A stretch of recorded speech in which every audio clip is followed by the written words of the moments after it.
I just think not enough is being made out of the fact that they knew about the tape and they knew it was on it. Yeah. Goodell, if he didn't know what was on that tape, he's a liar. I'm just saying it. He is lying. I think that dude is lying. If you put him up on a lie detector test, that guy would fail. And for all these people to pretend they didn't know is such f***ing bullshit.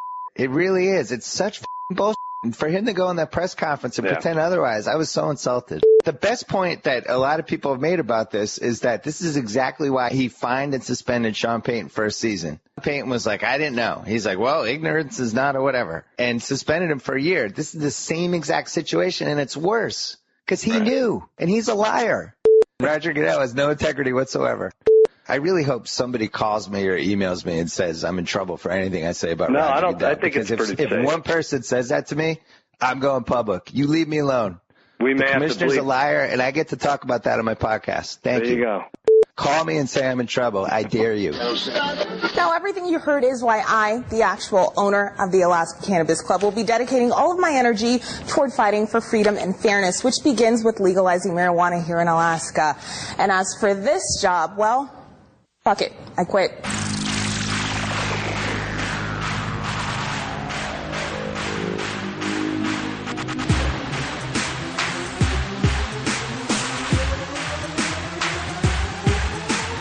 You're listening to Basically a Sports Show. Follow us on Twitter at Basically Sports. Subscribe to our podcast on iTunes. And download every episode and more at basicallyasportsshow.com. Now here's your hosts, Zach, Greg, Mike. And you're listening to Basically a Sports Show. That Roger Goodell press conference was sad, if only because it revealed that Roger Goodell has the public speaking ability of a 12-year-old.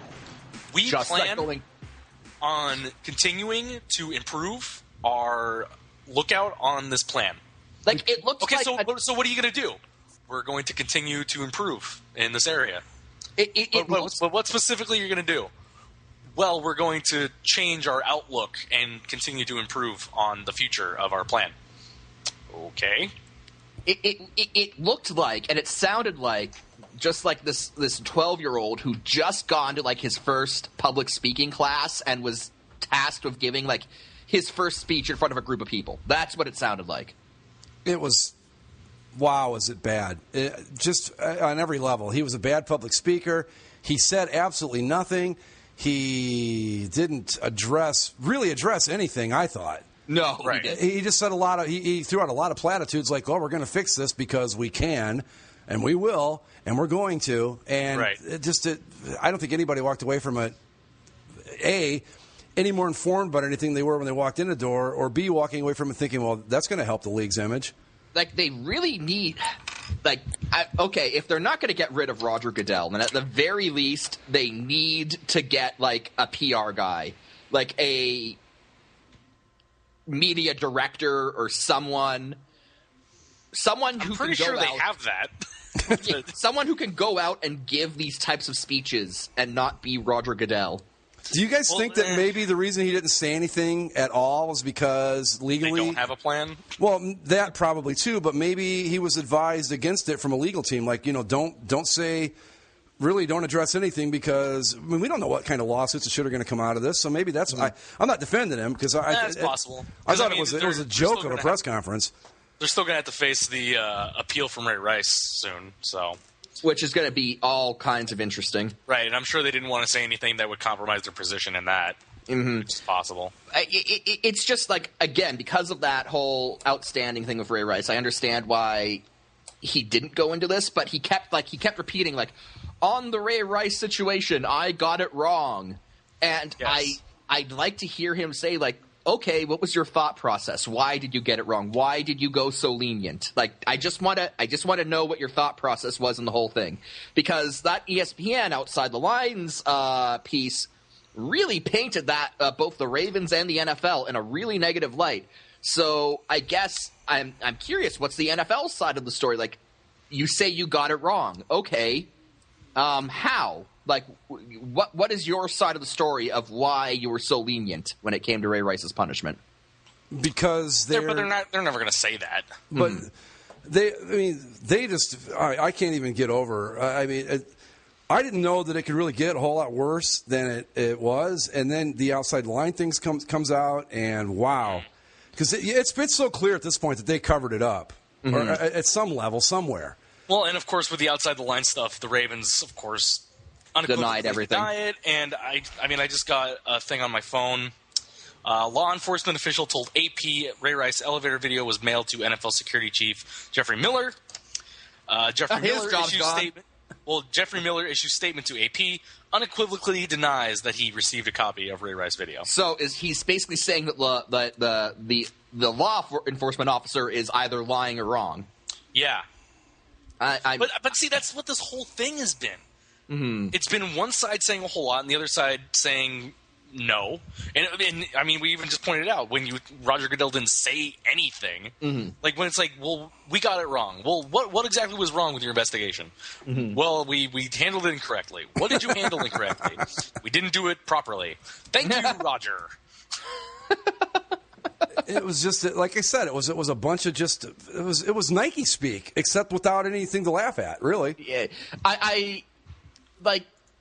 I had never really known much about Roger Goodell until this whole thing kind of came out and people started talking about his past. And from what I gather, it seems like he's never going to resign because I think this is basically his dream job. And in his mind, I think he fought tooth and claw for it, and he's not giving it up without a fight. Apparently, he first got an internship at the NFL through a letter-writing campaign that he got his father, who was a senator, to spearhead. And when he was named commissioner, again, I think we covered it a week or two ago, it was the fifth ballot? Right. He finally got in on. Like, he was by far not the unanimous choice of the owners. No, I think I'd read that he was only able to muster up 17 votes. And what's the total they need? You need 22. Right, and they finally just kind of gave up, and as a show of unity and solidarity, they came out as it was a unanimous vote, but it was never the case. Yeah.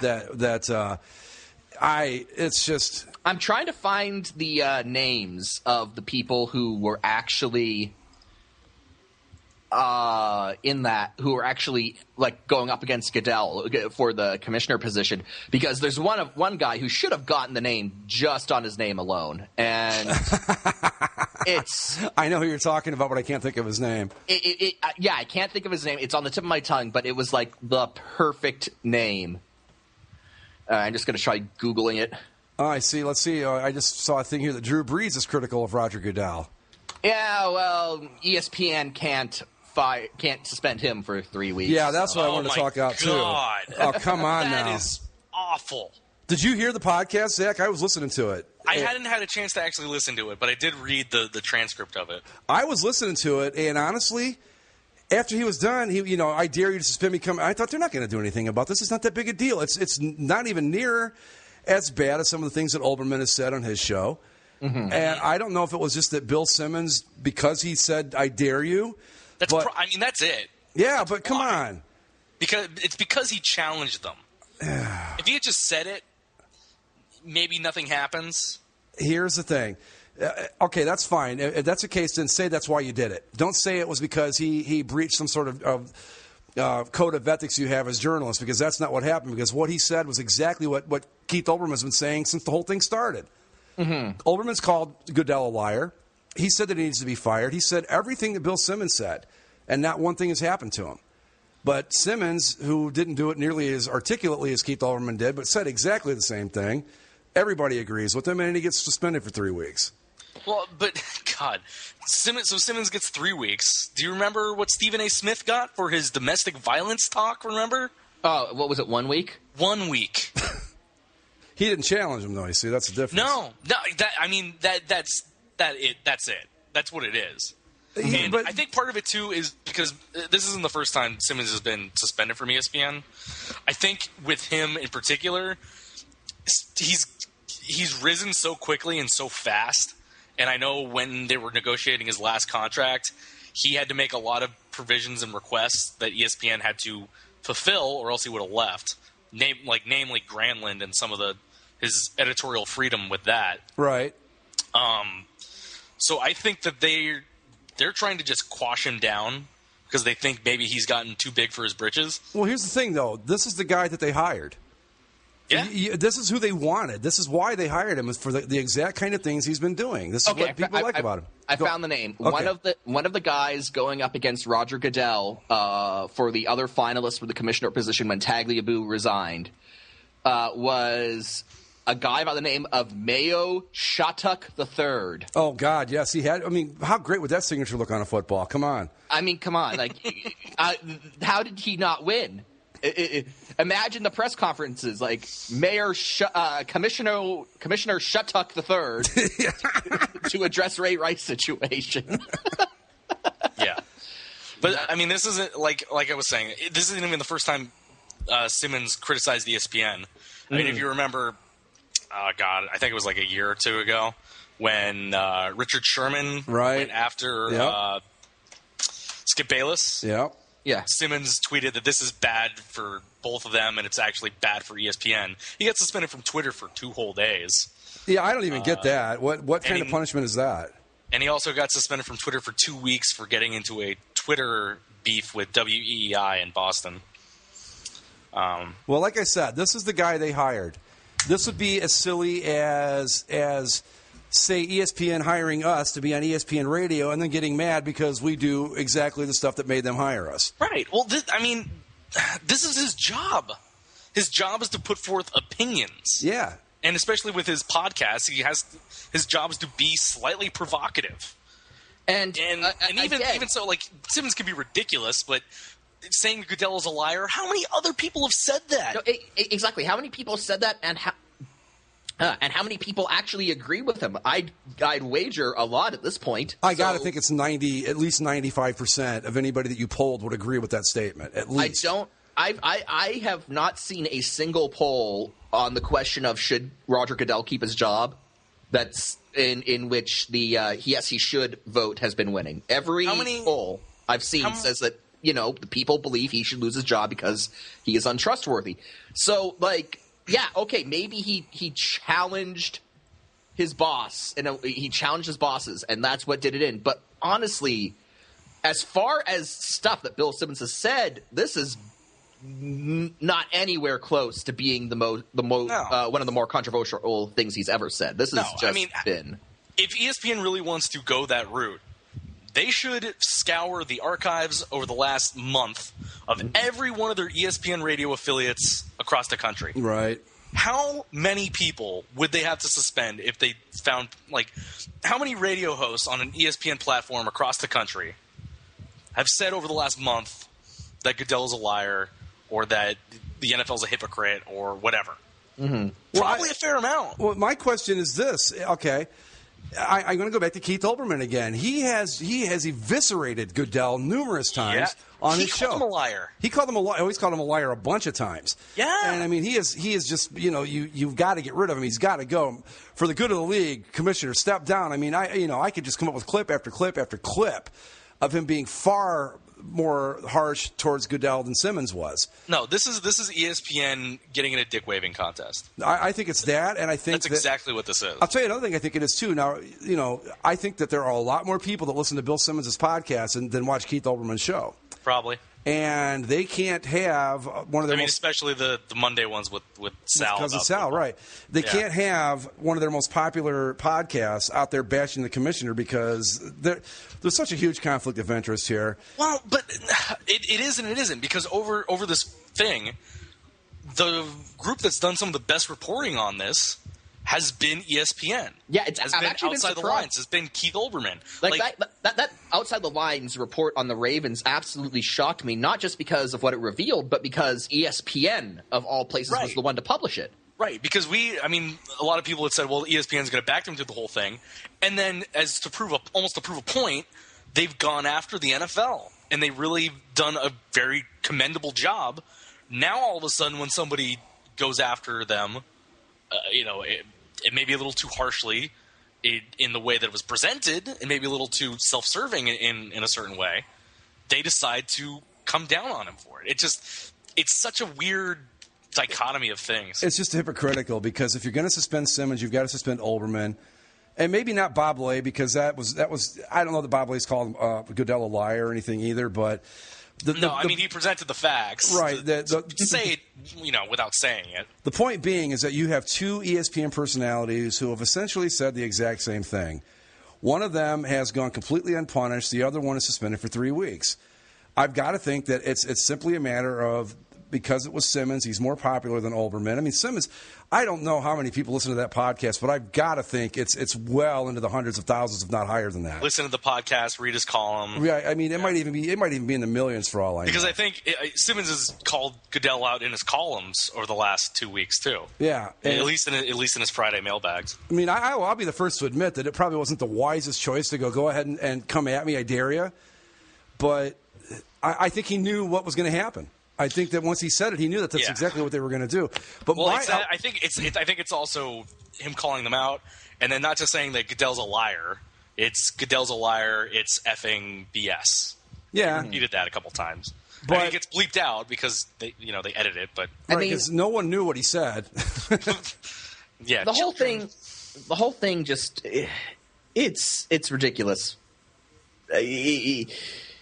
And I don't know what to make, and I can only hope that the suspension was just due to him because he called out his bosses, and it had nothing to do with the NFL so much as it was just his bosses trying to make a point that you can't call out management like that. Well, yeah, I mean that's fair if that is the reasoning behind it, but that's not the reasoning they gave. You see? Yeah, exactly. That's not the reasoning they gave, and. Again, no, Zach's right. ESPN's been doing some of the most hard-hitting reporting on this, and it's been commendable.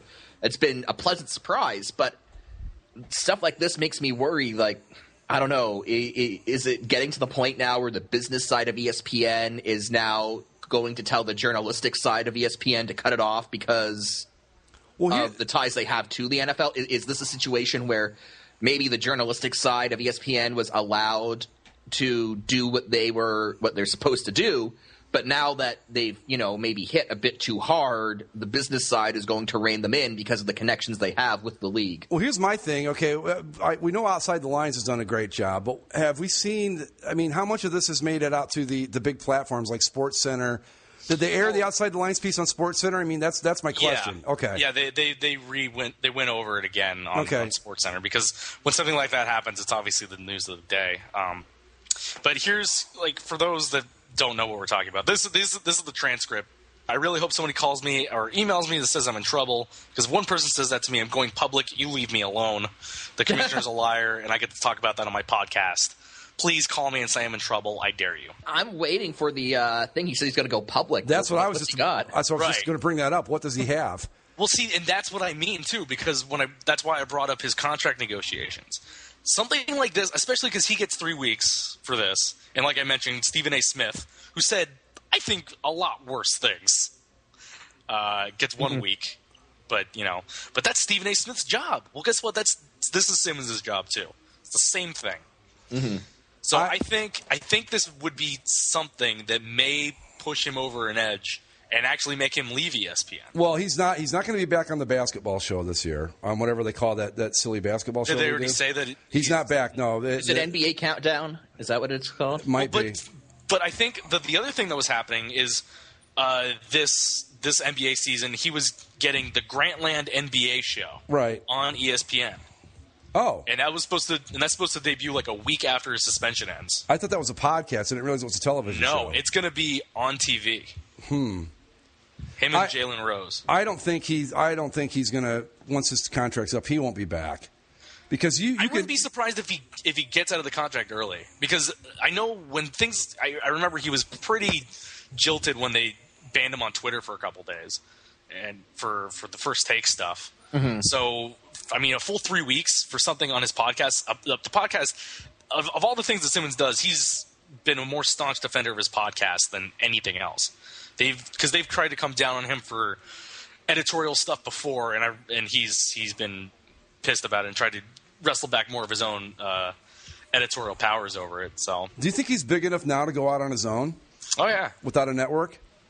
Without a network, you know what I mean? Where it's just Grantland.com. Yeah, but Peter King, God, what a shill that guy is. But The thing that's hard now is now that he has Grantland all set up and it's through ESPN, and I'm sure all the writers and editors, all their contracts are not with Simmons. I'll guarantee they're with ESPN proper. He could try and breach his contract and just leave. I just think I don't know where he would go. He would have to. I think he would have to latch onto a different network. Well, that's because the thing. All of his infrastructure to be independent is still under ESPN's umbrella.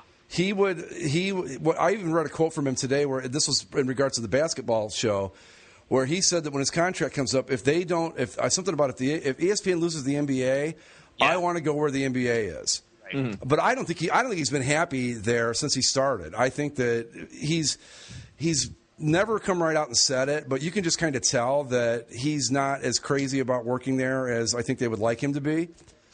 Because they do stifle him to a degree. Right, exactly. Because they have to. Well, it's going to be interesting. I don't think he'll. But at the same time, like, do they really need to? Again, this is the guy they hired. Like, you don't. I'd think that if you hire Bill Simmons, you hire him with the purpose of not stifling him. Exactly. You're hiring that guy. It would be as silly as hiring Howard Stern and then getting mad because he talked about sex on the air. Mm-hmm. It's. I don't know. I think that Zach's right. It's because he dared them to do it. Mm-hmm. But I want him to go public. I really want to hear what he has to say. I think that would be fascinating. Yeah. Maybe he'll write a book. That's probably, one that's not about basketball that I may actually read. Oh, you never read the basketball book? No. Oh, it was really good. I couldn't. It was really good. I'm not kidding. I'm sure it's well put together, and I like Simmons' writing style. I couldn't read a book like that about basketball. How many chapters are on the Celtics? It wasn't as Celtic heavy. It wasn't as Celtic heavy. Is it like 17 Celtics chapters and then one on the rest of the NBA and a sentence about the Lakers? No, and believe me, as a Lakers fan and a Celtics hater, that would have been the first thing I noticed, and I never felt that at all. He was very fair about it because you know that in his heart of hearts, the number one player on his quote unquote pyramid would have been Larry Bird, and I want to say he put Bird at number 7. How many spots did he give to Larry Bird? Was it just the one spot, or did he give him like just the one? Not like 13 different spots. No, just the one. Just the one. Okay. But I'll be honest. The first part about it, where he talked about just basically basketball and history throughout the years with basketball, was really good. When he got invented by a Canadian, I just want to. When he got into all the stuff about each player, it got a little bit boring at that point because unless you really cared about the stats and who you thought was best and this and that, then it just wasn't that interesting. But the first half of it was really good. I do have to take issue with Bill Simmons, though, with his hockey, his somewhat multi-personality disorder situation that he has when it comes to hockey. When the Bruins sucked, he was like, the NHL is for low-class goons. And then when the Bruins, started winning, It's like, I've been a Bruins fan my whole life. No, okay. To mention that, he has been. I've heard him be more specific about it before. I think he wrote a column about it. He did, where it wasn't necessarily that the Bruins were sucking.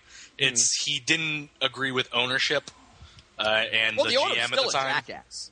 Right. So he was getting kind of pissed at the Bruins and down on the Bruins, and then the lockout happened. Mm-hmm. And of course, when the NHL goes away for a full season, and he loves the NBA more than anything else, right? When the NHL comes back again a year later, for somebody like him, it's going to be even harder to. And then he moved to LA and he bought Kings season tickets the year that they happened to win the Stanley Cup. Good timing by him, I guess. And I guess now, if you listen to his podcast, his daughter is really into the team. She got a Qatar jersey and whatever. So. Yeah, he's just the youth being just indoctrinated into this mind-numbing filth.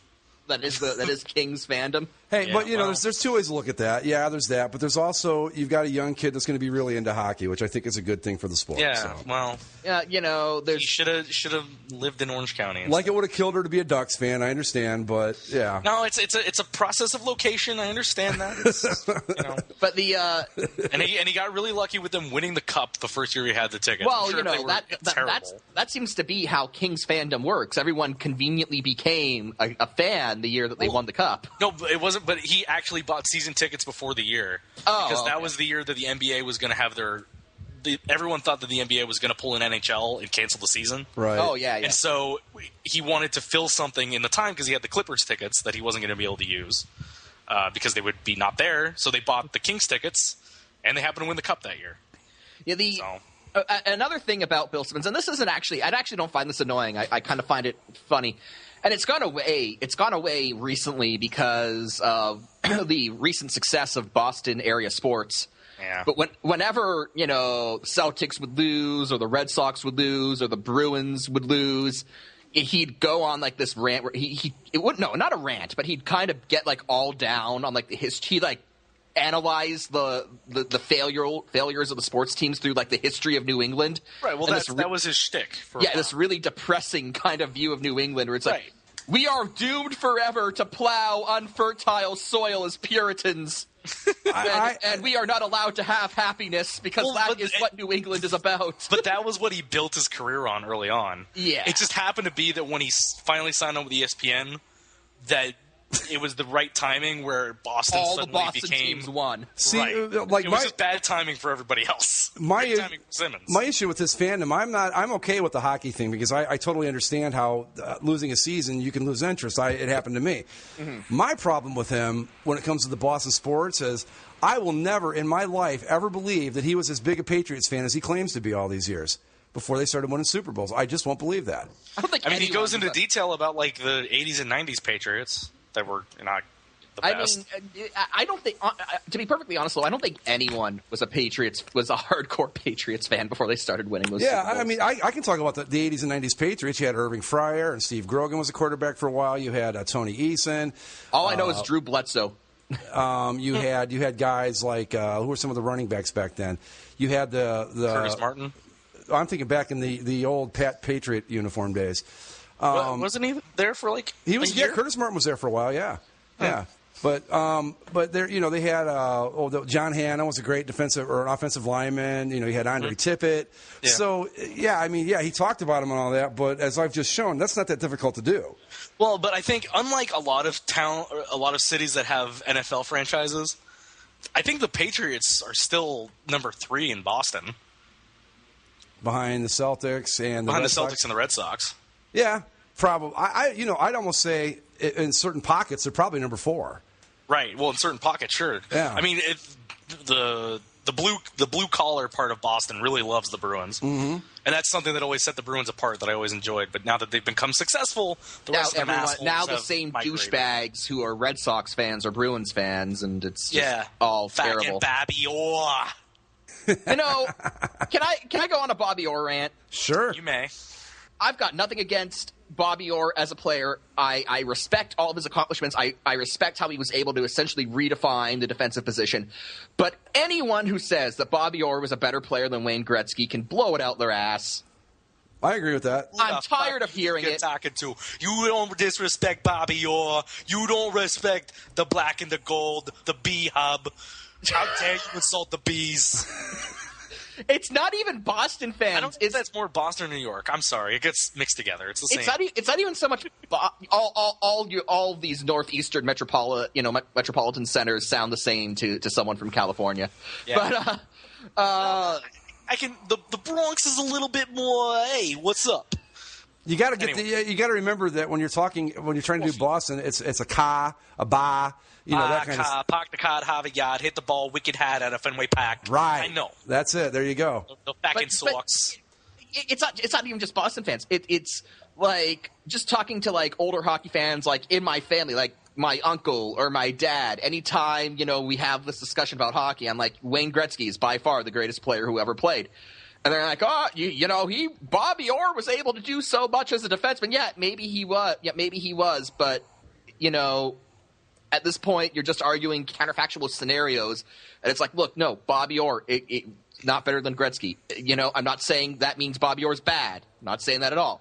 But it's not like basketball where you can make a legitimate argument for multiple players as being, the quote-unquote best of all time. I was just going to bring that up. In the 4 major sports. In hockey. Yeah, exactly. In the 4 major sports, hockey probably has the most clear-cut best of all time because Gretzky didn't just rewrite the record books; he blew up the record books. Interesting counter argument that I've heard to against Bobby Orr When was Bobby Orr's greatest seasons? The expansion era? Right. They doubled the league in size, over the years that they introduced the first expansion teams. The argument is that he played in those expansion years and played against what was ultimately a watered-down league. Oh, yeah. Because the way that they did it was the new 6 expansion teams were all put into the Western Conference so that it would guarantee one of the expansion teams would make the Stanley Cup final. It just so happened that the St. Louis Blues made the Cup final in their first 4 years of existence and were swept in all 4 of those Cup finals. Let me ask you this about that famous Bobby Orr diving goal was one against the Blues to win the Cup. But I was going to ask, okay, with the Blues. Now, granted, I'm assuming that a lot of their games they got to play against the other expansion teams, but were they above 500? Or was it a case of where it was just the best of a bunch of bad teams made the finals? Or were they actually... For those 4 years, I honestly think it was the best of a bunch of bad teams. The expansion teams really didn't start to come into their own as actual teams until... Probably with Philly, right? The mid to late 70s, yeah, with Philly. When you had the Broad Street Bullies, that was really when they started to come around. Bobby Clark and Dave Schultz and... who was their goalie? The first year... Bernie Perron. Bernie Perron, that's what I thought, yeah. First year with 12 teams was the 1967-68 season. The St. Louis Blues that year didn't even win the Western Division. The Flyers were first, the LA Kings were second, and the Blues were third. 4 out of the 6 teams in each conference made the playoffs. The Blues had a record of 27-31-16. Okay. They weren't even 500. That was my question. But even the division champion Philadelphia Flyers, they were 31-32-11. Yeah, but within, what was it, you say, 67? Yeah. Right. When did the Flyers start? Because they won the Cup in, 75 and 76? Yeah, right? Mid-70s is when they really got going. So when did they get good, though? Was it, say, 74? Probably somewhere in there, 73, where they were actually a good team? I'd say around that, yeah. Because they won 2 straight Cups, if I remember right. Yeah, it was in the mid-70s. I want to say 75, 76. So the Blues finished third that year. The Blues finished first in the next year. They went 37-25-14. Edging out the Oakland Seals. The Beta Sharks. The Beta Sharks. The Blues went on to, again, lose to the Montreal Canadiens in a sweep. 69-70. Well, that's because that's just... You've basically got an expansion team going up against, the powerhouse Montreal Canadiens. 74-75 was when the Flyers won the first 2 Cups, or their 2 Cups, yeah. Okay. So then the third season, the Blues go 37-27-12. And, of course, again... They lose to the Bruins in the... They lost to the Bruins in the dive shot series. Yes. Time out. Back up before you even go a step further. Hold on a fucking second here. What's up? They're making a big deal about an overtime goal in a series that was 3-0 already? Yes. Oh, yes. For fuck's sake. I'm sorry. I didn't realize that. Yeah, it wasn't... It wasn't 4 straight finals. It was only 3 because the next year... to geographically realign things, right, and I guess help out these other teams, they moved the Blackhawks. It was because the Sabres and Canucks came in, and they put the Sabres and Canucks in the Eastern Division. The Canucks were in the East. Yeah, well, I've got 70... then the Blackhawks came over to the West, and the Blackhawks ran roughshod. They went 49-20-9, and they went to the finals and lost in 7 games to the Habs. But look at 72 here. You've got the Bruins against the Rangers, both teams from the East. How the fuck did that happen? What year was this? 72, yeah. No, that was after they realigned things. But it says Eastern Conference. But it's got Bruins beat the Rangers. Let me see the playoffs. Oh, they changed the playoff format. Okay. They put everyone in a bracket. So they put the Eastern 1 seed and the Eastern 4 seed would play the Western 2 and the Western 3 seed. Okay. The winner of that. So they basically took the regular matchups and then put one in each conference. This was probably because the Western Conference was getting its ass kicked every time. Yeah, that was just a way of assuring that you were going to get 2 good teams in the finals, basically. Right. So the Blues end up getting swept by the Bruins again in the semifinal. The Blackhawks were swept by the Rangers, and then the Bruins beat the Rangers. Wow, Scotty Bowman's won a few Stanley Cups, hasn't he? Yeah, just a few. Yeah, What's that? 1, 2, 6. Oh, he's won a bunch. I'm just talking as a coach. Yeah, I know. With the Habs and the Red Wings. Yeah. Wow. Yep. Not bad. But I don't know where we were at with that. But wasn't he? Didn't he? Oh yeah. No. Yeah, didn't he coach those Penguins teams? Did he? The 90s teams with the he won it. 92. Yep, he was the coach of the Penguins in 92. Sure enough. How about that? There you go. Mike Keenan coaching your Chicago Blackhawks back then. Mike Keenan. And Jean-Claude Van Damme saved the day. If you forgot. I love that movie. When he gets into the karate fight with the mascot. Like, Jesus Christ. Jean-Claude Van Damme fighting a giant plush penguin. In Game 7 of the Stanley Cup Game 7 of the Stanley Cup Final, yes. But Mike Keenan, I got to give it to Mike Keenan. I don't think anyone milked a Stanley Cup victory quite like he did. Oh, God, no. He was still getting work in the mid-2000s after it had been abundantly clear that he didn't know what he was doing anymore. I think he won the Gagarin Cup in the KHL this last season. Oh, well, bring him back over to the NHL. He's a hero in Metallurg. He'll be coaching somebody by February. Or no, sorry, it's not Metallurg. That's the team name. It's Magnitogorsk, Russia. Wow, powerhouse that they are. That sounds like a city I want to live in. It sounds like the most industrial, rundown, post-Soviet location you could imagine in Eastern Europe. Let me tell you where Magnitogorsk is. It does not sound pleasant at all. It is in the location of Magnitogorsk in the Chelyabinsk Oblast. Man, those 80s Islanders teams were just dominant. I'm looking at it. They had the closest anybody came in those fourth straight to beating them was the Flyers took them to 6 in the first time around. Then it was 4-1 in 81, and then 2 sweeps in 82 and 83. Holy shit. But yeah, no, that famous Bobby Orr picture of him flying, that was in a game that was not nearly as memorable as it is. They make that goal like that he did that in Game 7 in overtime, and it was. Yeah. I mean, they were going to win that series even if he doesn't score. Let's say that the Blues win that game, they're still going to win the next one. Big deal. Yeah. I mean, I'm not taking anything away from Bobby Orr. Trying to desecrate the legacy of the great Bobby Orr, number 4. How dare you? How dare you? Well, you know. Hey. What do French Canadians call Bobby Orr? What? Bobby Whore. But just to let me show you a great way to go full circle on our conversation here. Okay. Yes. Bobby Orr was the number in the banners that Larry Bird looked at every night when they were playing the national anthem for inspiration. How about that? Have you guys seen the Washington Capitals Winter Classic uniforms? No. Do you have a link? Yes, I do. You haven't seen them? No, I have not. Let's have a look. Interesting. They're faux backs. Yeah, I'm not liking them. Here's what I like. I like the W. I like the monument in the middle. I like the 3 stars over the W. Yeah.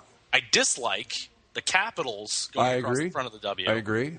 The shoulder stripes would be neat if it wasn't. It's on the Stadium Series template from last year, where the panel that's up there, it's narrow at the neck and then gets wider as you go down the shoulders. Yeah, and so the stripes look weird. Like if it was a straight yoke and they were just straight stripes that went a little bit further down the sleeve, maybe it'd be cool.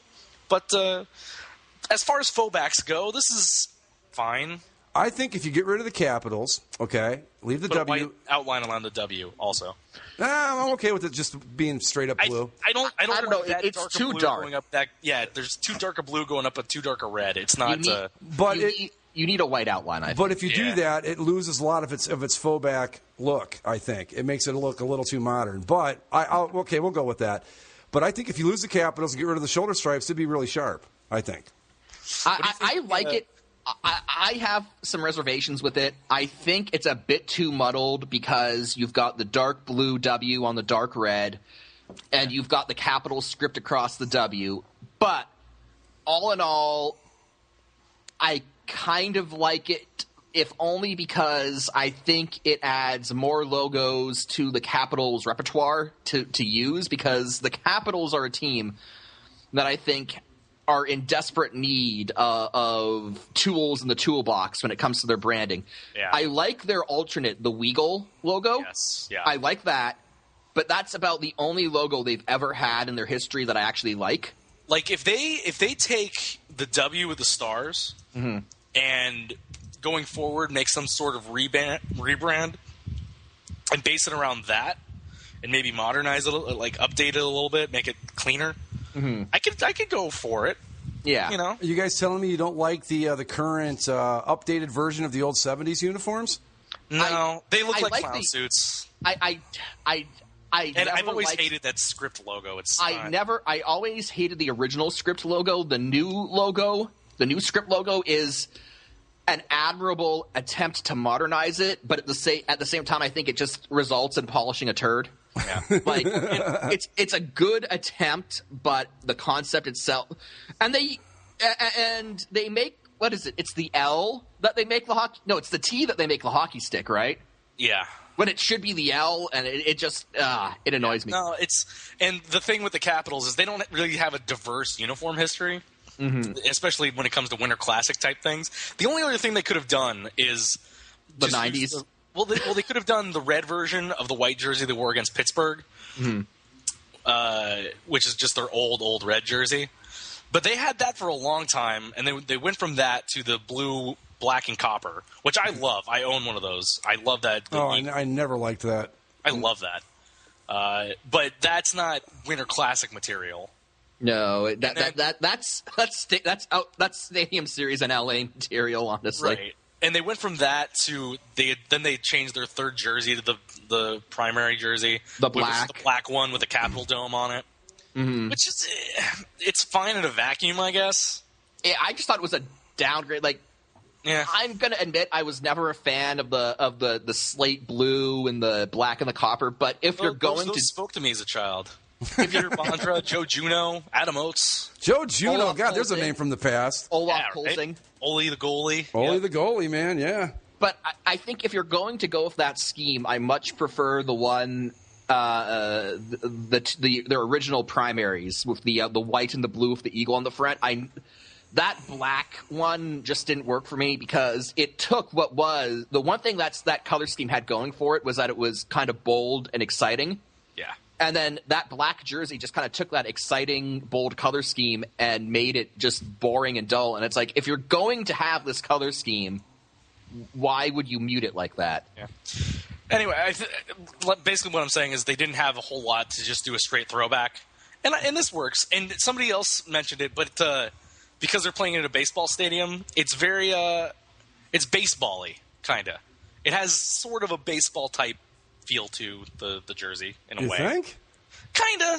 Okay. I just put the link in I think that these are my favorite Capitals jerseys, and I will be the first to admit I like these just because they're what I grew up with. Right. This was the other option they could have had, is made the red version of that. Right. Because that's what they wore in their Winter Classic. You know what? I'd be okay with them going with the red version of that if they brought back the white pants.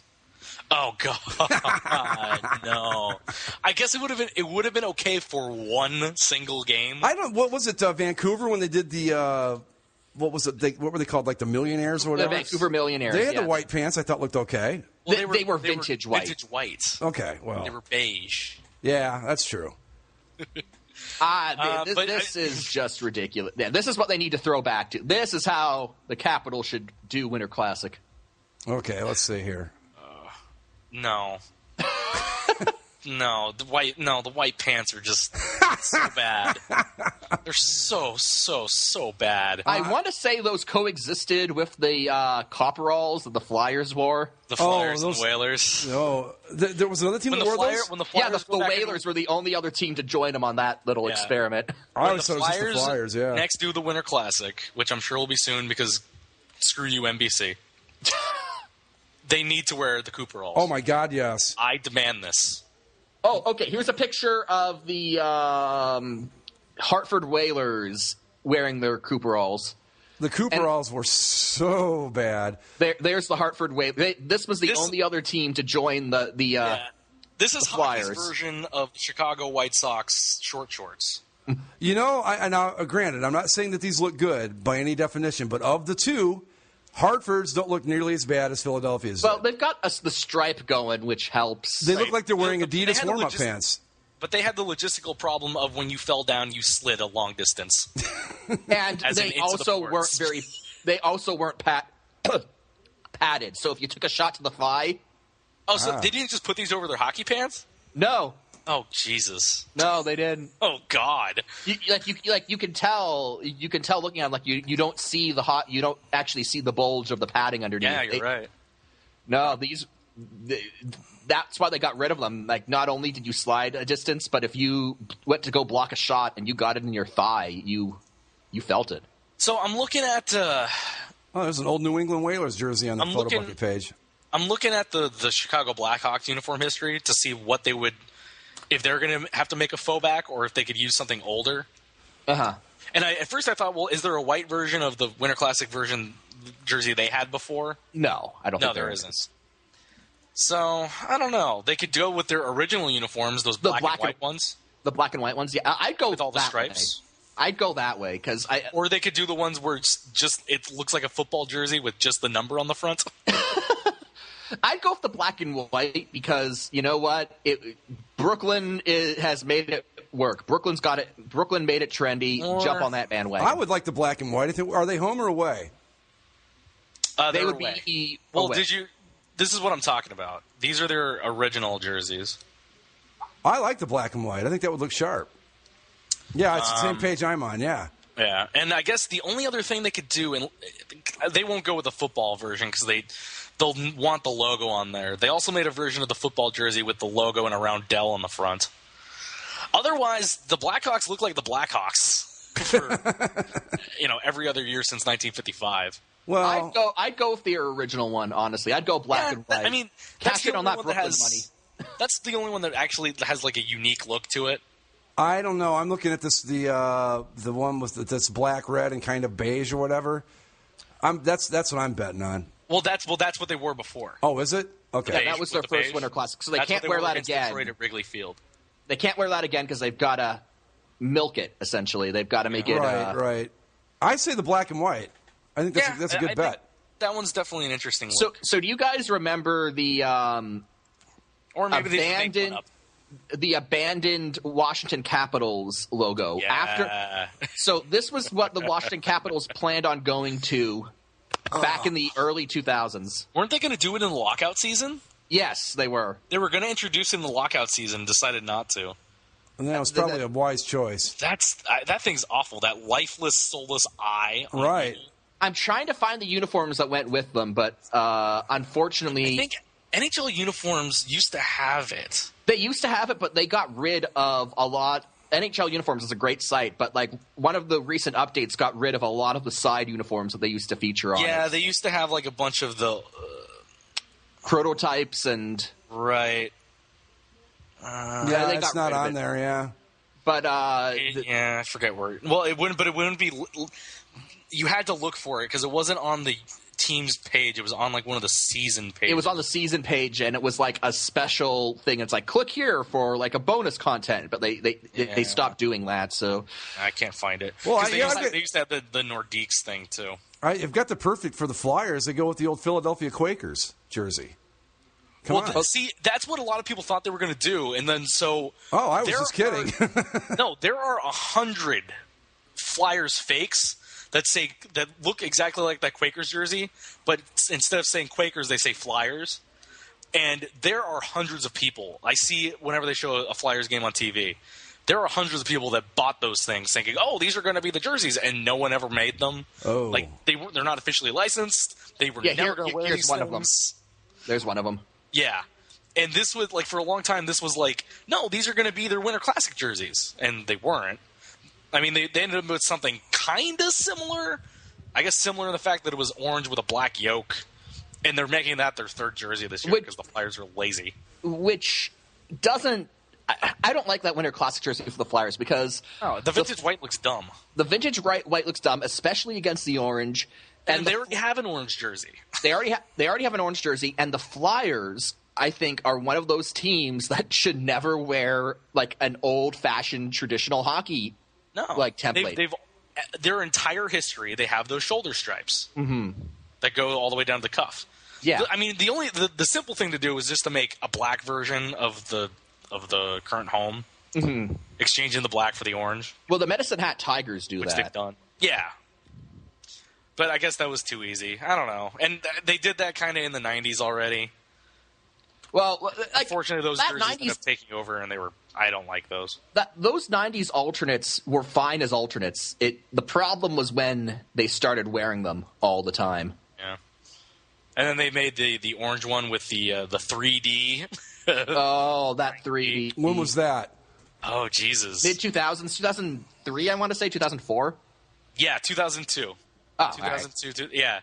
It's got this metallic accents on it. And, Greg, you're going to hate this when you see it. Okay, I got to see it. I'm trying to find it on the page here, but I can't find it.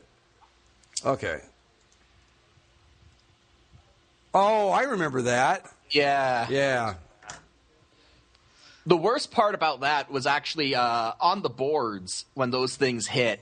Everyone started making concepts using that as the base. Like, this is such a good modernization. This should be what they base their look on. God. Like, no.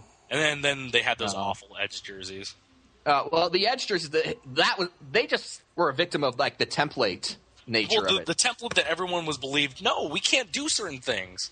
And then when they figured out, oh, you were lying to us. Well, it didn't help that Boston came out with a traditional uniform right from the get-go. San Jose went from a modern thing to a traditional look. Yeah. And everyone who was told, oh, we can't do regular stripes. We can't do hem stripes. So the Maple Leafs come out without hem stripes, and they're like, hey, you told us we couldn't do hem stripes. Well, we can. Yeah. Well, speaking of uniforms, are the Eagles going to go with the all-white look all season? Probably. I would assume. I mean, at least early on while it's hot. Yeah, probably because when it starts to get colder, they'll probably put the black jersey on. I don't think we're going to see any other color pants because if Nike can't replicate that green in their matte jersey material, then I don't see them being able to replicate that green in the matte pants. And you know what? Again, granted, I the shiny pants? They can't do the shiny pants because it's all matte now because that Nike's matte. So again, Nike, what the hell? You couldn't figure out dark green and teal? Guess not. God. I guess if this actually gets them to the point where they switch to Kelly green, then it'll be a net gain. I think so. If they just go, you know what, screw it. Nike can make Kelly green, and then they just go with it. Well, see, I know that this is not a popular opinion, but I love the Eagles in that all-white look. I think that's their best look, easy. Because the problem I have with it is the problem I have with their look in general is that their look is so bland because they have all their colors are so dark that on that all-white look, it just looks like a white uniform with just muddled stripes and numbers. Yeah, but I was just curious about that because I think they've worn it at home and on the road now because, well, we know they can't do the green jersey, so I just thought they'd go with the black at home, but I'm glad they're not. Mm-hmm. Actually, speaking of Pennsylvania teams and jerseys, we're jump back to hockey for a second. Did you see the Flyers alternate, Greg? No, I have not. They're thrown back to the Mario Lemieux black and gold. The Flyers are? Oh, sorry, the Penguins. I was going to say, why would the Flyers go back to a Mario Lemieux era jersey? I don't know. But the Penguins, the Penguins look like the Penguins should have always looked. Yeah, they should. None of this Vegas gold garbage. They should just They should just throw those things out and keep the alternates. Have you got a link? I'm trying to find it. Apparently Mario Lemieux hates athletic gold, so I was surprised that this actually went ahead. That was what we were led to believe for all those years, that he hated that and we would never see it again, and that's why they changed to Vegas gold in the first place. And started wearing double blue all the time. Well, I mean, that's not my favorite color either, but there's no denying that uniform just looks better with the athletic gold. All my pictures. Okay, here it is. I found it. By the way, the new Ducks uniform, seeing them on the ice, choice. Very good. Okay. There we go. New Penguins alternates. Oh, see, that's so much better. So much better. Yep. That's an awesome look. Yep. It's one of those things where, like, you get so used to seeing the Penguins in black and khaki. Well, it was just so weird that the Penguins were the only Pittsburgh team to not be those specific shades. Exactly. Like, that's a Pittsburgh look. It sure is. And so it's weird, like, when you see it, you're like, wow, I had forgotten how good the Penguins could look. Yeah, that was a great look. The only thing that scares me about certain things like this, Wait till we get 20 years from now and we start having throwbacks to the Edge templates. I want to say... Because the Penguins won a cup in it, so I guarantee you will see it at least somewhere down the road again. Because I have no doubts that this will become the primary in at least 3 years. Kids who are 10 now, when they're 20 in 10 years, are going to be like, oh, those were sweet. Yeah, the Penguins should always be Vegas gold. Yeah. I want to say it's not going to happen, but I see kids who fondly remember those Angels abominations. Oh my God, there are so many people that love those things. I can't get over it. I've told you the many stories of how many times I just want to knock those hats off all these kids' heads because they don't know, they don't understand. How can you look at it? You weren't there watching it. You weren't there, man. How can you look at a team that has had literally a perfect uniform look, except for that one time, and think those are the best ones of the bunch? No. Those things were horrible. People do it. The Periwinkle years. Ugh. Yeah, who thought Periwinkle was... Disney. Yeah. Well, look, Disney, you're very good at financing sports franchises. Please do not try to run them. I don't know. They had that Keep giving ESPN all the capital you need so ESPN can do their thing. Thank you for funding the Angels a World Series. Thank you for helping the Ducks get to a Western Conference or a Stanley Cup final that one time. But stay out of everything else, please. I kind of liked that Disney on Ice opening that the Ducks had. No. If there was one video I could scrub from existence, it would be that one. Oh no. I don't know. I still like the Iceman cometh. I think I used that. But I like it. But I like him for precisely the reason that he didn't even make it through the first period. Yes, yeah. I think I used the Disney on Ice thing for the Ducks in the opening of the show one time. I can't remember. You did. Yeah, okay. I think you did. Yeah. The French guy, the French candle guy, was talking. I think. Yeah. What's his name? Lemaire. I don't know. Beauty and the Beast. It's not my bag. I don't know. Anyway, so you went to a Ducks, I guess, what would you call it? Training camp. Preseason? Training camp, right. Training camp. Yeah, I mean, it's practice. So that's hardcore, man. It's just nice to, because it was the first day I was going to be driving down that way, and I'm like, practice is open to the public. I'm going to show up. So it's nice to see, the players back on the ice again and feel the chill of the rink. Guys. What? Oh, wait. It's an NFL guy. Let me guess. It's going to be... Can I just go with the team? Oh, all right. No. Tom Brady wasn't arrested for his... It's baseball. Uh-oh. Okay. Orioles and Yankees are tied at 5 going to the bottom of the ninth. Due up third in the inning. Number 2, Derek Jeter. Is this his last at bat? This is scripted. I will not believe anything else. Major League Baseball has scripted this game. Derek Jeter's final at-bat in Yankee Stadium, a walk-off hit. And you will puke your eyes out for the next 3 days until the season's over. I guess ESPN needs something to masturbate to now that the Yankees are actually eliminated from the playoffs. And now that the NFL's in trouble, it just seems kind of dirty to masturbate to the NFL now. Yeah. He got I don't know. Who are they playing? The Orioles got like a 35-game lead. Well, so. Honestly, it doesn't. The only thing the Orioles are playing for, I think they're 2.5 behind the Angels. Okay. Home field. I mean, I would believe that it was scripted because when Michael Strahan broke the single-season sack record in the NFL, didn't Brett Favre more or less lie down for him? To call that a sack is really the broadest definition of the term. Wow. Well, you know what? It'll all be over soon, guys. There's only a couple more days left in the season, and then Jeter will be off. Jeter retirement. This was even worse than the last one they did. The Mariano Rivera? Mariano one, Rivera. Yeah. I mean, I don't know. Look, I got nothing against Derek Jeter as a player. By all accounts, he's been a model citizen when it comes to Major League Baseball. He even gives gift baskets to girls that he brings over. Come on.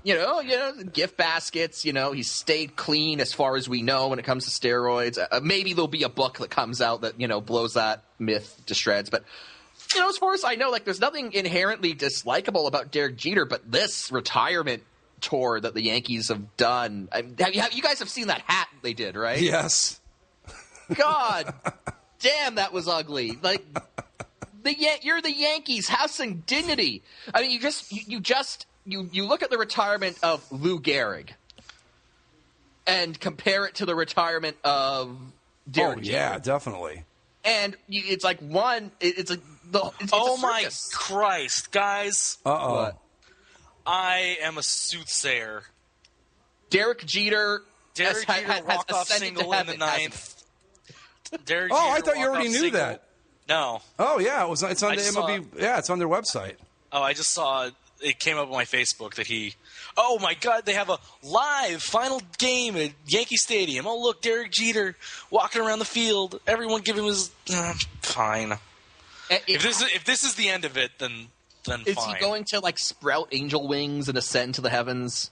Or antlers? No, that was Ray Lewis. Oh, that's right. Wrong guy. Right. Oh my God! They got Jorge and Andy Pettit out on the field. Of course, because Derek Jeter's just walking all around getting his.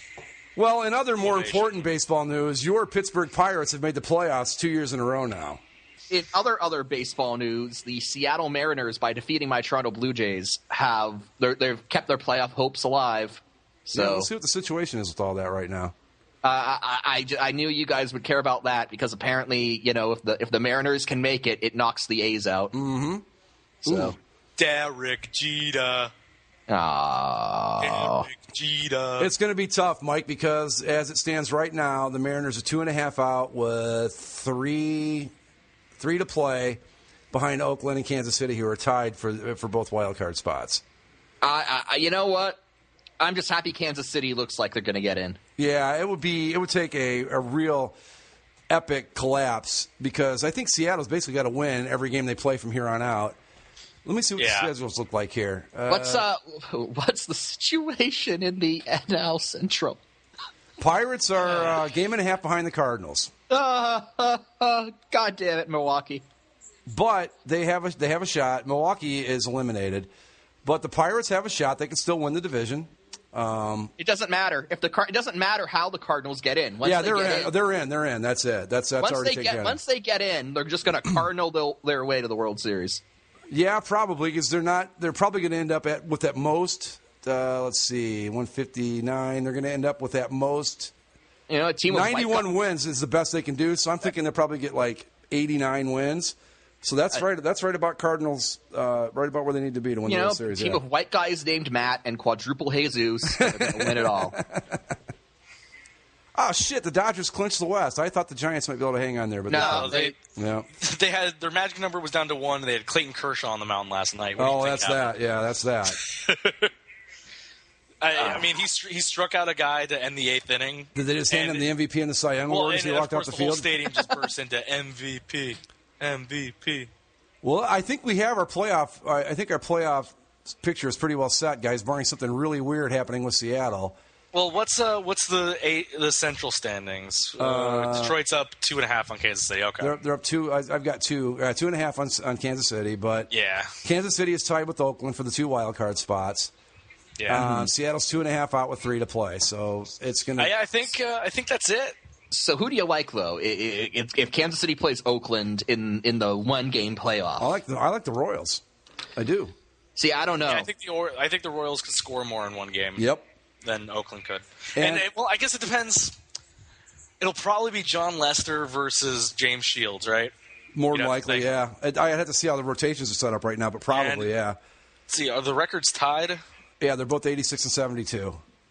Do you think it matters where they play it, whether it's in Oakland or Kansas City?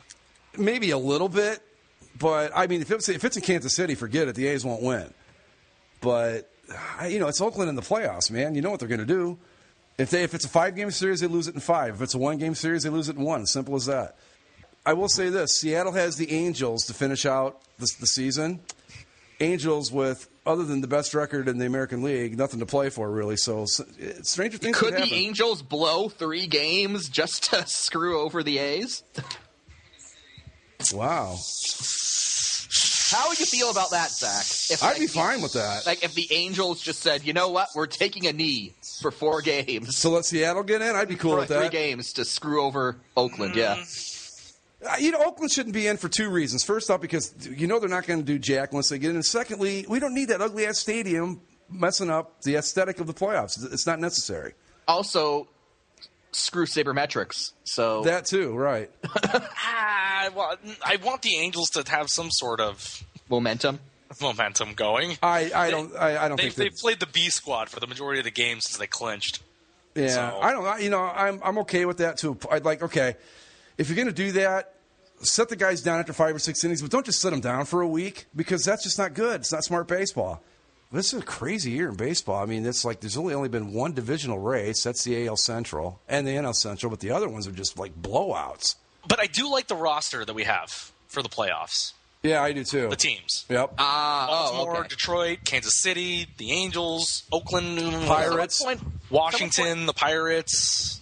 Someone pointed out all of the close proximity World Series possibilities. We could get Baltimore, Washington, Anaheim, Los Angeles. Yeah. KC, St. Louis. I hate to say it. KC, St. Louis. That actually happened in '85.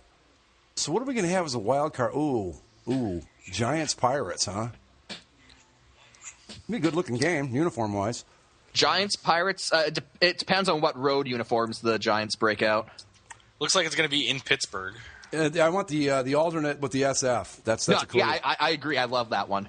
Let's do some quick baseball predictions because by the time that we come together next week, we'll okay. All right, let's do that then. All right. Let's just do the wild card games because we're just going to go ahead and call it. Okay. Oakland and Kansas City. I like the Royals. I was a bit hesitant just because the Royals seem like one of those too good to be true kind of things, but I'm going to go with Greg on this. It's the playoffs. It's Oakland. Oakland's going to Oakland. Kansas City. I would prefer Kansas City only because my greatest fear at this point is Oakland derping around for the second half of the season and then beating the Angels in the first round. I don't think you got to worry about that. They ruined that team when they traded Cespedes for Lester. Yeah. And then the other one is going to be what? Pittsburgh, San Francisco? San Francisco has the better pitching, I think. But I like Pittsburgh's offense better. It's in Pittsburgh. 2 straight years of the playoffs for them. They're excited. That's awesome. Baseball's back in Pittsburgh. I want the Pirates again. I want the Pirates because they're my second favorite team. So. I want the Pirates, but I'm going to go with San Francisco. Probably a smart pick. Probably. Yeah, and then if Pittsburgh won, then you'd have Pittsburgh and the Nationals, and then I wouldn't care who won. I'd be sad. I think I'm one of the few people who likes Bryce Harper. I don't mind Bryce Harper. Well, no, that's what I'm saying. I like both teams. Yeah. I want to see the Nationals do well. There's that whole they were the Expos kind of thing, and I don't know. They just seem they're one of those teams that, as both the Nationals and the Expos, has traditionally sucked. So, and I know my dad from Montreal. I know exactly what he's going to say if the Expos win, if the Nationals win anything, it's like, oh, as soon as they leave, when they leave Montreal and suddenly they win stuff. I know that feeling too. Exactly. So it's gonna be. I think I'm actually kind of pulling for the Nationals and the Angels. That's who I want to see in the World Series. I want to see Angels versus Nationals. That's my pick. That's who I'd want to see in the World Series. There'd be a lot of red. There'd be a lot of red, but I like both uniforms in and of themselves. So see, now I have about 20 favorite teams that I just rank accordingly. Like, the top 2 are the Angels and the Pirates, and we start working our way down.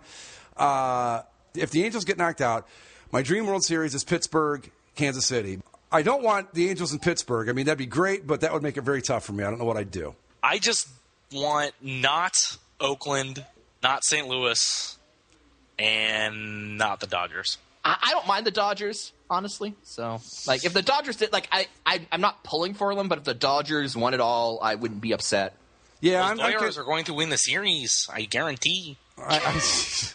Yeah, I'm happy. The Red Sox and Yankees aren't in it, so I'm pretty much good from that. Yeah, no Sox, no Yanks, yep. no Red Sox, no Yankees. But Texas. I don't like the Orioles, and I really fear the Cardinals. Oh, see, now on my favorite teams list, I think the Orioles are about 8, probably, so I'd be okay with that. They're your 8th favorite team. Oh, God, that's a series that I don't want to watch. The Cardinals are probably going to play the Dodgers. I don't want to watch that series. Either team wins, we all lose. That was my motto for the Red Sox-Cardinals World Series. Yeah, I went into that thinking who wins, we all lose. I went into that thinking, well, they're the two best teams in baseball, so that's what we want, right? Every year, I watched about the first 5 innings, didn't watch any of the rest of it. It was just like I couldn't figure out who I wanted to win. I hate the obnoxious like Cardinals way bull crap, so I guess Red Sox. But I was like, no, I don't want ESPN to be happy, so I guess Cardinals. Well, see, I'm one of the rare people that does not hate the Cardinals, so I was okay with the Cardinals winning. That's who I wanted to win. You're an animal. Well, what can I say? It's a tradition thing, they're a traditional team.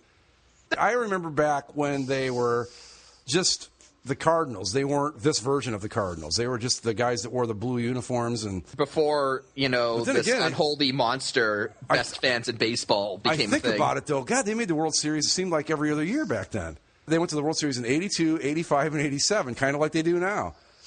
Did they win them? They won it in 82. Were they the worst playoff team ever? Did they win, 85 games? Maybe one of those years they weren't that great, but this is what's funny when you listen to who they played now.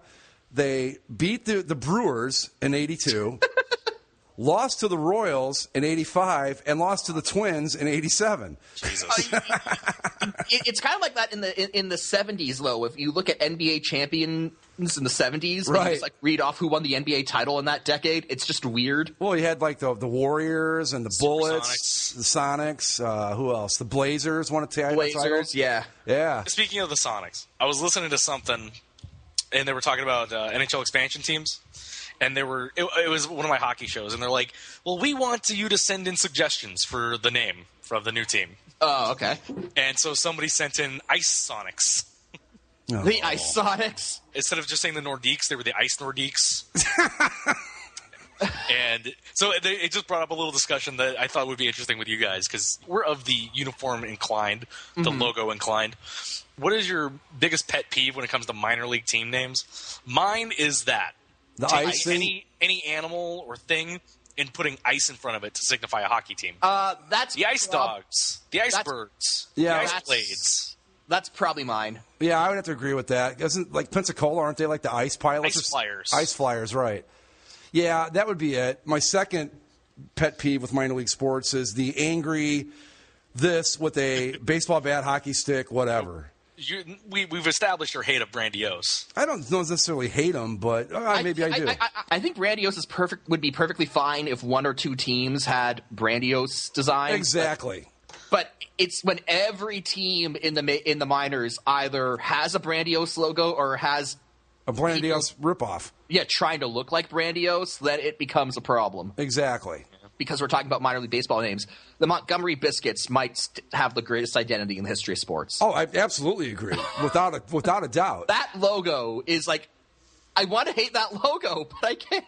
Dude, people, I forget where I was watching. I know what it was. I was watching that Inside the Actors Studio one time, and he always goes, "What's your favorite word?" And I thought about it for a second. I'm like, what is my favorite word? I thought, biscuit. Because there's nothing you can say. A biscuit is just so harmless, and it's buttery and delicious. Right, exactly. Yeah. There's nothing bad about a biscuit. And then when the Montgomery Biscuits came along, I was in heaven. I'm like, oh my God, this is the greatest thing ever. I will say this: it's kind of in the same vein as the biscuits. My favorite minor league hockey logo is the Milwaukee Admirals. Yeah, the skeleton. When I first saw it, I hated it. But I've really come around to it because, it's minor league hockey. It should be allowed to be whimsical. Whimsical, yeah. And exactly, yep. You look at what their logo was before, and it was just sort of bland and uninspired. And you got to think that, if nothing else, that logo change helped them stand out in the Milwaukee sports scene. It probably got more people to take notice of them than anyone ever had before. And given that in the AHL we have two teams named the Admirals, got some CFL magic going on there. Speaking of the CFL, Mike, since you're standing for the NFL, Greg and I decided that we're going to bring you on as a CFL correspondent on Basically a Sports thank Show. you. Yeah, we've got maybe 4, 5, 6. We've got a month and a bit more until the Grey Cup. So the East still under 500. East still under 500. They'd had to have won 4 straight games in the last week. I've heard rumblings that the crossover is in play. Is that true, Mike? The crossover is in play, so we're probably Unfortunately, the crossover doesn't allow you to exclude an entire conference. Okay. So there will still be some terrible East teams, like at least 2 terrible East teams. But, yes, there is going to be a team from the West that will cross over into the East for the playoffs. So we won't be spared from just a glut of 3 and 7 teams. Just didn't it happen like 2 years ago where Toronto ended up being the Western Conference champion? Yes, yes, it was. I think, and it was like Montreal, Toronto. I think in the finals. How can you not love the CFL when the Toronto Argonauts were the Western Conference champion?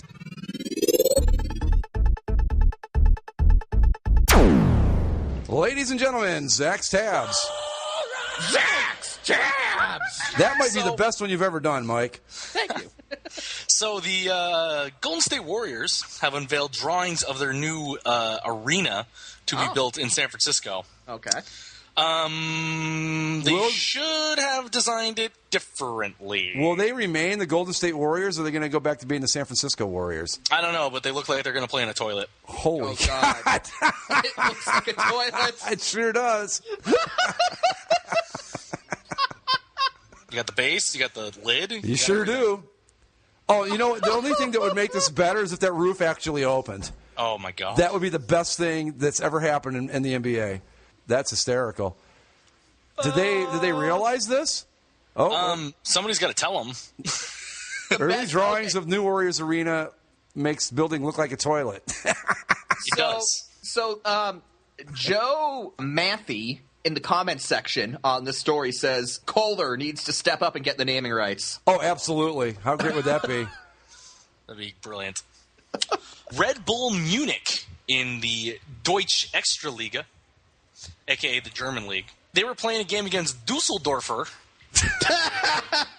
Sorry. And, it's Oktoberfest in Germany. Uh-huh. So for their alternate jersey, they broke out these Oktoberfest beauties. here, too, actually. They are wearing lederhosen. Wow. And blue checkered shirts. And it looks like wool socks. These are great. You think? Yes. Like, if you're going to do an alternate jersey that's kind of weird, you got to go all the way and do this. Well, they certainly did that.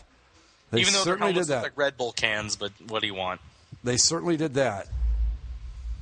Wow. Would you wear one of those? Yeah. Okay. I mean, as far as German-themed jerseys go, it could have been a lot worse. I'm looking at you, Team Canada alternate. Yes. All right, what's next? During the Clemson-Florida State game over the weekend, Jameis Winston, he was suspended. He didn't play in the game. Despite not playing, he was still the most seen player on the broadcast. He was shown on the sidelines 48 times. Are you serious? He was the most seen player? Oh, my God. 5% of the entire broadcast was dedicated to him. So showing him on the sideline standing there. One of every 20 seconds was him on the bench, which means for the total 48 times, he was on screen for a full 8 minutes. He should have had a big bucket of crab legs on the side. Well, you know what the Florida State football team served their recruits over the weekend? Crab legs. Crab legs. Of course. Speaking of ESPN, I should have brought this up during our NFL discussion, but Ray Lewis. How did we miss Did you that? ever hear about this, Mike? When he talks about covering things up? Some things you can cover up. Some things you can't. This is what you Would get. one of those things be, I don't know, Murder? Stabbing a man in a nightclub, maybe? This is what happens when you hire an idiot. They brought him in because he's Ray Lewis, and he just gets really into talking about things, but he's a fucking moron, and there's no two ways about it. And there's some things you can cover. I mean, and what? Oh my God, the whole thing with you can cover things up, or some you can, some you can't. The way he approaches everything, it's like he's ready to start preaching, and it drives me insane. And you know what? They got exactly what they deserved for hiring that idiot. That's how I feel about it. I mean, during his last season in the league, he was preaching pretty much in every post-game interview of that playoff run where they won the Super Bowl. And it's like, hey, Ray, what about that part of the Bible where it says not to murder people? That's in there too. I haven't really followed the reaction to that. What was the reaction after? I mean, there hasn't been a whole lot of reaction to it. Just okay. in certain places like Deadspin and awful announcing, but Yeah. Not too much fallout from it. Just kind of, I cannot believe we missed that in the open of the show, but that's okay. We got to it. One of the other things that we missed, in reaction to all the stuff that's going on with the NFL and domestic violence, of course, we'd always talked about, well, what's going to happen when we get to the pink wearing part of the portion of the season? Well, the NFL has lost the sponsor for its breast cancer awareness. I called that back when Andy was on the show. I called Procter and Gamble have decided they don't want their brand affiliated. They've been planning to sponsor the initiative, the players, but they're still going to wear the pink, as far as I can tell. But Procter and Gamble has decided to go ahead with a monetary donation, but scrap them plans for the pink mouth guards that the players were going to wear. Good.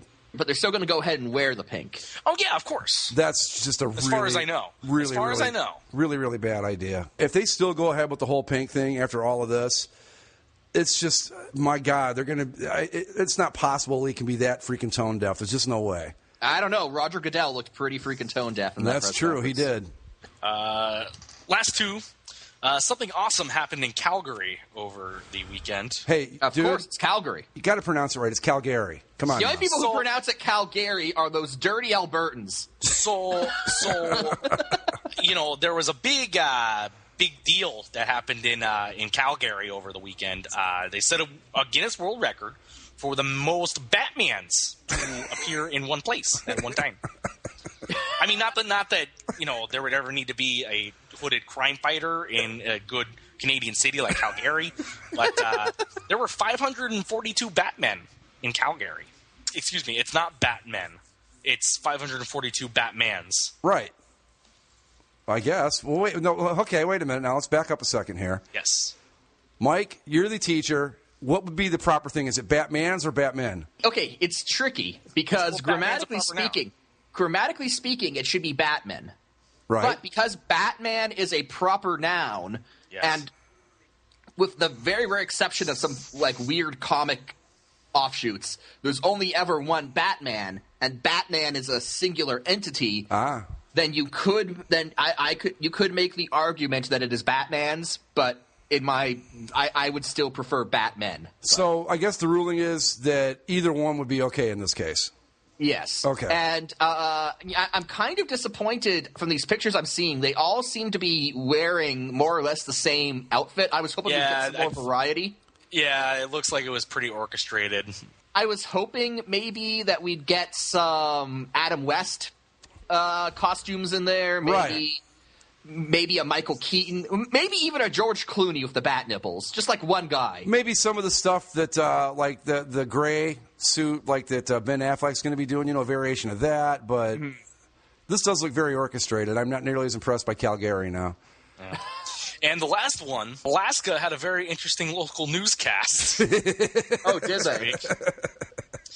On KTVA, the CBS affiliate in Anchorage, they did a report on the